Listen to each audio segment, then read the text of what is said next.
all times. As you guys can tell, there are no seatbelts. That is just for your safety. And please do not call out, catcall, or make hissing noises at the animals. We are in their home, so we do want to make sure that we are super respectful of that. We're going to wait for the all clear from our warden once the light on the right is all lit up, giving us the go to start our 2-week African safari adventure. That's right, I did in fact say 2 weeks, so hopefully you guys are ready for that. Although it's going to feel much quicker, probably like 20 minutes or so. So it'll be the fastest 2 weeks of your life. Is it wrong if I'm like, nice legs, giraffe? Is that cat calling? I don't. We're going to start in the Little Eternity Forest. The animals that typically live there are known for their camouflage, so keep your eyes really, really peeled in case they will be super hidden. And it looks like we just got that all clear, so let's twin day friends. Let's go. Is this anyone's first time here at Kilimanjaro Safaris? Yeah? Awesome, mine too. So this is a lot of fun. Pretty good. Alright. So let's see which of my friends are going to say hi to. If you guys actually take a look on the right, you'll see our first friend. That's going to be known as an okapi. Now they have zebra-like back legs, but do not let that fool you. They're not related to the zebra at all. They're the only known relative of the giraffe, and how we tell that is by facial features. You guys take a look over here on the left. Now this animal here is known as the bongo. They typically get the nickname of the ghost of the forest. That's because they can rarely be seen when hidden behind bushes and trees. Both males and females will have horns, but they're leaned more towards their back, so they are hiding underneath any bushes. Their horns won't get tangled up in any branches. If you ever pet one of them, the color of their fur can actually transfer over to your hand as well too. So it is super, super neat. Ooh, soon we're going to get a really nice view of our black rhino friend right over here on the left-hand side. Now they weigh around 3,000 pounds. However, there are less than 5,000 left in the world. And the reason for that is because of poaching.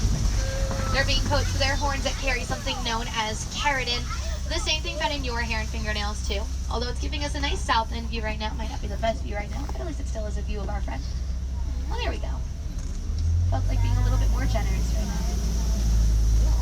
Now, although they have no natural predators, unfortunately, as humans, we are their biggest threat, and that will be because of poaching. There is another antelope species that lives out over this way. It is known as the greater kudu. We'll try to keep an eye out for it. Now, they are the second tallest of the antelope species. You can tell she's a female because she doesn't have any horns. With their cup-shaped ears, they rely more on their sound rather than their sight. And if you guys kind of look closely, a little bit further back there she is. She's going to be kind of near that greenery all the way in the back, kind of just eating from the grass. So there she is. They're actually distant relatives of the bongos, and how we know that is by the 18 white stripes found on each of their bodies. We're going to start to head into the Safi River, home to some of the water animals that we have out here on the reserve. One of the animals that hopefully we have a chance to say hi to will be a hippo. They can spend up to 8 minutes underneath the water at a time, but they do not swim. They more walk or run the bottom of the surface. That's because when fully grown, they weigh about 5,500 pounds, causing them to sink right to the bottom. If you guys take a look over there on the right-hand side on land, you can see a south end view of a hippo. Hopefully, as we continue going just around the river bend, coming up on the left, we'll have the chance to see a group of hippos, and that will be known as a float. Each hippo makes its own personal wheeze honk noise, so they can communicate to one another when they are separated. And although they do have those giant teeth, their diet will consist mostly of just plants. You'll notice some vultures. Don't worry too much about them. They are just visiting. However, if you ever see them on the backs of hippos, they're usually just eating their dead skin cells, keeping the vultures fat and the hippos healthy. So it's a win-win for both of them. The birds joining the vultures over here on the left-hand side, those are pink-backed pelican. They may not have that pink color right now, but they do get it once it does become mating season and once they find their mate. Their wingspan is about 7 to 9 feet long, the same length as the canopy right above all of your heads going from left to right. They do not vocalize to communicate, instead they just straddle their bills back and forth. And you can see another hippo friend of mine right over there underneath the water. There is a baby hippo here. I don't see him out at the moment, unfortunately, but he is really cute. He's a little over a year old, and he weighs close to 1,000 pounds. When he was first born, he weighed 80, so he's a little bit of a big boy right now.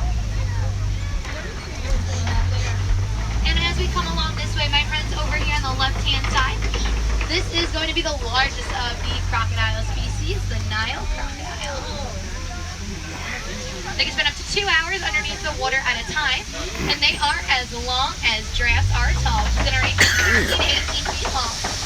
They weigh around 500 pounds, and they'll eat half of their body weight in one feeding. They can eat things such as zebras and different types of antelope. They can also live to be up to 40 years old as well. Soon we're going to enter into the world-famous savanna, home to many famous African wildlife that we do have out here on the reserve. Millions of animals migrate to the savanna every year. The part that we're going to enter is going to be known as the Serengeti grasslands.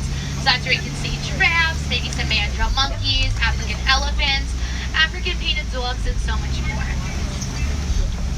Before we enter the savannah, though, over here on the right, we're going to take a look at this upside down looking tree. It gets that nickname because the branches look like tree roots, making it look like that was planted upside down, but it will be known as the baobab tree. With that giant tree trunk as well, gets a more common nickname, the tree of life. That's because that trunk holds thousands and thousands of tons of water in it. It's going to conserve it all until that tree finally grows some leaves, because it's leafless for 9 months out of the year. Now here we are, my friends, officially in the savannah, and as I start every little intro into the savannah, and it looks like as we do come a little bit further into it, we'll have the chance to see some of our friends. Let's see. A little bit further back, kind of hidden within this tall grass area, there was a friend of mine with some giant horns. We might get a better view as we come past this tall grass area. Here it is, right in front of all those trees. We'll get a close view of it soon. That is going to be known as an ant collie cattle. Now those horns are about 4 to 6 feet long, and they might look super heavy on the top of their heads, but they are actually honeycomb hollow pattern. They weigh 15 to 20 pounds each, and they use those horns to circulate blood flow throughout their bodies so they can maintain a nice body temperature with the hot heat that we do tend to experience out here in Africa from time to time. They also get the nickname of Watusi cattle after the Watusi tribe that did domesticate them. So they are in fact the only animals out here on the reserve that are domesticated. Hopefully over here on the left-hand side, we'll be able to notice the African painted dog. Let's see. Oh, there's actually going to be some sleeping in that den over there on the left-hand side, so we'll move up just a little bit so you guys can get a little bit better view. They are so cute. There's going to be some lying up against that rock wall, all the way back over there. They travel in adult packs of 5. Oh my gosh, that was so cute. They travel in adult packs of 5 to 15, and the highest ranking females have more dominance than the highest ranking males. Now, despite their cuteness, they actually have the highest percentage rate in successful hunting of any African animal. It's close to 90%. That's because they come together and chase their prey to exhaustion until they'll capture and have their nice little meal. On the left-hand side, we'll do a nice drive-by of those sable antelopes with those long, thin horns. They are our emblem here at Harambe. How we tell the difference between a male and a female is that males are darker in color when he's fully mature. The color of their fur can range from a light tan to a jet black. On the left-hand side over here, this is one of the larger termite mounds on the reserve. They are made out of dirt, spit, and animal dung. And yes, I do know that does sound a little bit nasty, but sometimes the giraffes actually use them as scratching posts to scratch their backs when they can't get that itch for themselves. Now, I know that I do work out here because most certainly would never ever find me in the savannah scratching my back against some dried animal poop. But you know, to each his own, I guess you gotta do what you gotta do. Hopefully we'll see some giraffes soon. And actually, speaking of giraffes, here at Harambe, we're very lucky to have 5 babies. Speaking of baby giraffes, is anyone on this truck 6 foot at all by any chance? Well, if you aren't, oh, you are. Congratulations. Oh, you're the same height as a baby giraffe when they're first born. They're also able to start walking within their first hour of birth, too. Speaking of 6 feet, that's one of the first things a baby giraffe experiences in the world is a 6-foot drop to the ground because females give birth standing up. So depending on the height of their mother, their drop can range from 6 to 8 feet tall. And on the right and the left-hand side, here's a little bit closer view of those ant collie cattle that I did first mention when we first entered into the savannah. They're pretty neat. See a few more as we do go further. Some serious horns as well too. Hopefully we'll have the chance to see those giraffes as they do go further up ahead. Most of the time we tend to see them in groups. A group of giraffes is known as a tower, while a group of running giraffes will be known as the Tower of Terror.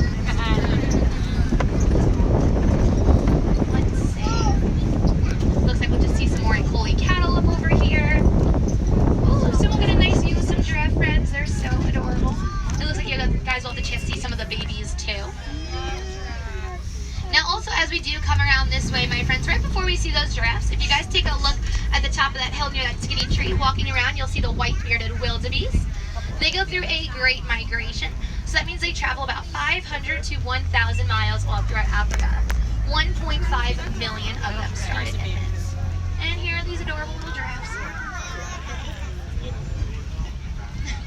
It looks like it's trying to show you guys its purple tongue. That's because it spends 19 plus hours in the sun. sun, so that's why it is that color instead of the typical pink like ours. It's also going to be about 18 inches long as well. Now giraffes can run the same speed as a rhinoceros, about 35 miles per hour. And they also do in fact make a sound. It sounds pretty similar to the sound that a sheep will make. Here's another view of some giraffe friends of mine. Looks like they're a little camera shy at the moment. Looks like this one pretty close to us is having a good meal. Salivating pretty well. Here's one of the babies trying to hide her face right over there. And also hanging out with the babies, you'll see this adorable little gazelle. Those are springboks. They can jump 6 feet in the air as well as leap 13 feet forward. And although they are really tiny, they are in the top 10 fastest land animals in the world. That's because they can run about 55 miles an hour. As we come up over this way, my friends, hopefully on the left-hand side, we'll have the chance to see my favorite animal on the reserve, which is an African elephant. Hakuna Matata, no worries if we don't see my friend right away, though. We can see some more elephants as we do go further up ahead. And actually walking around on the left-hand side over here, if you guys kind of look closely between these trees on this taller grass area, you guys will actually be able to notice some mandrill monkeys. And I know they are acting a little camera shy right now, you just see their back end, but their face resembles Rafiki from The Lion King. The adult male mandrill monkey's face gets a brighter red or blue when it does become excited, and once fully matured, they are the largest of the monkey species too. Let's try to see maybe an African elephant up over this way. Hopefully we'll have some pretty good luck. Oh, there it is! It's kind of hiding from us right now. It's kind of in that little hole. And they move their giant ears back and forth, kind of acting as their own little personal AC unit. By moving their ears back and forth, it actually cools their body temperature down by 15 degrees. They throw mud, dirt, and sand on their back, so that's going to act as their own little natural sunscreen as well. Hopefully, as we do go further up ahead, we'll have the chance to see my little pride of joy, which is a baby elephant. She's so cute. She's a little over 2 years old. And speaking of the number 2, that's going to be the number for the full term length pregnancy for one individual baby. It'll be almost 2 years, a complete total of 22 months. And aside from the long-term pregnancy, when a baby is first born, they start at around 300 pounds. When fully grown, they range from 13 to 15,000. And our baby right now, she's about 1,500. She also recently started growing her tusks as well, so we're trying to keep an eye out for her. This area here is known as the red clay pits, and it looks like not too long ago some elephants were here. On the right-hand side, elephants dig their tusks into the red clay and eat it to help supply minerals all throughout their bodies. Oh, there it is. In fact, was pretty close. Now, speaking of their tusks, unfortunately, every single day, 96 elephants will be poached for them. That's one every 15 minutes. And the reason why is because of the ivory found in them. So my friends, please try to not buy anything with ivory in it, so these beautiful animals will no longer be poached and hopefully will never become extinct in the near future. Every little bit that we do really does help. And since these animals don't have a voice, we are their voice to help make a little difference in this world. So everything that we do really does matter. Let's see. Hopefully the lady sees the baby up over here on the left-hand side. Now elephants have incredible hearing. They can hear from up to 3.5 miles away. There are also a few more places we can see her too, so we could have some pretty good luck further up ahead as well. I was hoping maybe she'd be hiding behind this rock, but it looks like maybe we'll just see a female elephant kind of just walking around right over there for the moment. There's going to be another open space down over here, and sometimes in the distance, once we get closer to Flamingo Island, you can see them as well too. Now Flamingo Island will be home to greater flamingos. They're going to be the lightest shade of pink of a type of flamingo species, and the tallest. They can stand about 5 feet tall. And a group like we are going to be able to notice over here on the left is known as a flamboyance. The reason why flamingos actually stand on one leg is that's how they regulate their body temperature. And for any friends on my truck that are big fans of hidden Mickeys, take a look at the island where these flamingos are standing. The actual island itself is shaped like a giant Mickey head, making it the largest hidden Mickey here in Disney's Animal Kingdom. Which is pretty cool. Of course, it's not hidden anymore because they can just tell you guys all about it, but it is still hidden for a lot of people that aren't aware that it is there, so it is pretty awesome. As we come up over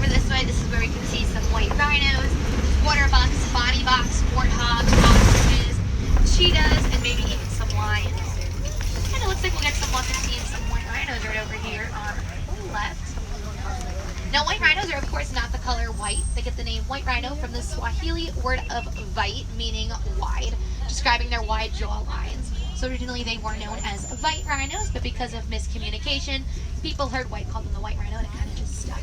A true story. Now, though we are kind of close to our friends, they cannot see us. They have terrible eyesight. They can't see further than 10 feet in front of them, which is really scary, especially when all 6 of them are charging at 35 miles per hour. So because of those 2 features that rhinos actually have, a group of them is going to be known as a crash. Now, it looks like my one friend was having some fun in the mud. If you guys take a look down on the ground on the left-hand side, there is a red mud clay pit. White rhinos roll around in that red mud, and it acts as a natural sunscreen and a natural bug repellent as well. Look at these over here, There's actually Kristen. a few more right over here, too. Pretty cool. Although the one that's trying to walk down the hill can't even see us, so it's kind of scared me a little bit, but, you know. I think we're doing all right. Now, friends, coming up on the left-hand side, I need you all to look really closely for me, because this is where it's going to be home to the cheetahs, and they are really hard to spot from time to time. Oh, actually not too hard this time around. I'm going to move up just a little bit, and if you guys take a look on the left-hand side, and all the way in the left-hand corner, there's going to be that tree in the shade. And if you guys take a look, there's actually 2 cheetahs lying down next to it, all the way in the corner. They can run 65 to 70 miles per hour, but in 3 seconds, they'll go from 0 to 60. Since they run so quick, they use their long tails as a steering device to steer in a right or left direction and keep their balance. This cute little friend of mine over here on the left, this is a Bonnie Bach. They're a fairly recently new animal discovery. 1901 they were discovered. At the time, there's only 17 left in the world until a farmer came across them. He brought all 17 back onto his farm and fenced them in so they can repopulate themselves and lose that extinction title. So thankfully to that farmer many moons ago, you guys are able to see the Bonnie Bach in our reserve today. So it goes to show that one person can really make a huge difference in this world. Hopefully another wildcat we'll see up over here will be the lion. Fingers crossed they won't be taking their catnap. They do tend to sleep for about 16 to 20 hours a day, making them nocturnal. Just like Males are the ones Kristen. that will watch the cubs and protect the territory, while females go and grab food for the pride. Now, about a century ago, there was a little over 200,000 lions left in wildlife. This year, there are less than 20,000. That's because they're being poached for those beautiful coats of theirs. Just to put that into a little bit more perspective, my friends, that's actually less amount of lions than we expect people in this park today, which is really, really sad. Now, not only will male lions carry a lot of weight for their pride, they carry a lot of weight in their mane too. The mane on the top of their head can actually range from 40 to 50 pounds. Let's see, hopefully our friends are out. Maybe it'll be awake, give us a nice roar. If it doesn't give us one now, we can hear it from up to 5 miles away. Oh, look, I wasn't lying to you guys. There's a little friend taking his little catnap right over there on the left-hand side. He looks pretty comfy. Get a nice little suntan right now.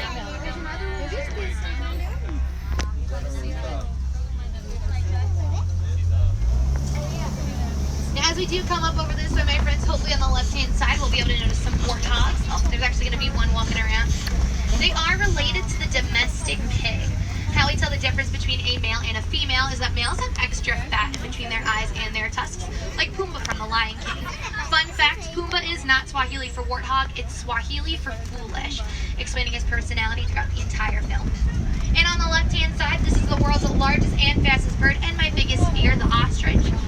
They can run about 40 miles per hour and weigh up to 250 pounds. Their brain is smaller than their eyeball, which isn't shocking once you guys do find that out.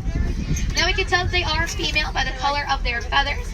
Females have gray, while males will have black. Now that they do have those wings, they are completely useless for them, thank goodness. They just use them mostly when they are running to steer in a right or left direction. So soon, my friends, we will be leaving the savannah and we'll enter the last part of the reserve. That's going to be known as Mogadi Moen. The animal that lives over this way is known as a scimitar horned oryx. It is a big fan of the game hide and go seek, so hopefully he won't be playing with us right now.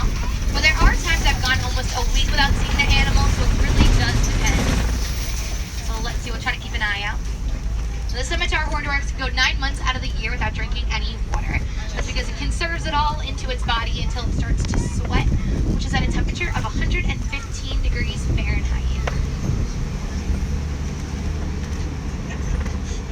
Well, it looks like my friend unfortunately is going to be winning this round of hide and go seek.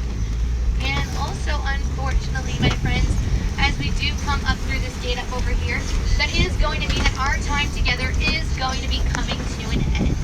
And I hope you guys did have a great time with me, because I sure did have a wild time with you. And if you did want to learn a little bit more about some of the animals that we did have the chance to see along the way, feel free to stop in Harambe Village and talk to those villager friends of mine. And they can also tell you a little bit more about the Disney Conservation Fund. Speaking of the Conservation Fund, since 1995, when it did first start, Disney has donated over $13 million to over 30 different types of wildlife projects worldwide. Whatever you donate, Disney matches every dollar that you do, and for sure they donate, you'll be receiving a pin as well. For my Wilderness Explorer friends aboard, we are on truck Simba 1, and Simba is Swahili for lion, while 1 is just English for one. Once again, if you guys did enjoy this time here with me, my name is Carrie, but soon we will be saying a final goodbye here to one another. Here in Harambe, we don't like to say goodbye. That's because goodbyes are far too sad and far too final, and we do want to see you again. So instead, I'm going to leave you guys with a Swahili phrase known as Kwaherini, and that will mean to go well in Swahili. So Kwaherini, all my new friends, go well and go wild. Just please don't go too wild. We are still at a family theme park. But do enjoy the rest of your time here at Disney's Animal Kingdom and wherever your journey and adventure may take you. Hopefully, I'll be able to unload you guys at this first unloading dock before the truck behind me comes up. If not, Kuna Matata, no worries, we'll head over to the left-hand side and have a few more moments left together, you know? I think we might have some pretty good luck. Yeah, alright. Pretty good luck. And if you guys don't want to see some more animals, definitely head over to our walkthrough trail at Gorilla Falls. You can see a few animals you saw here as well as others. Maybe see some zebras, meerkats, and gorillas, of course, too. And there is a baby gorilla. She's really, really cute. She's about 5 months old, so I think you can see her as well. But once again, friends, Kwaherini, go well, and Asante Sana, thank you all so much. And enjoy the rest of your time here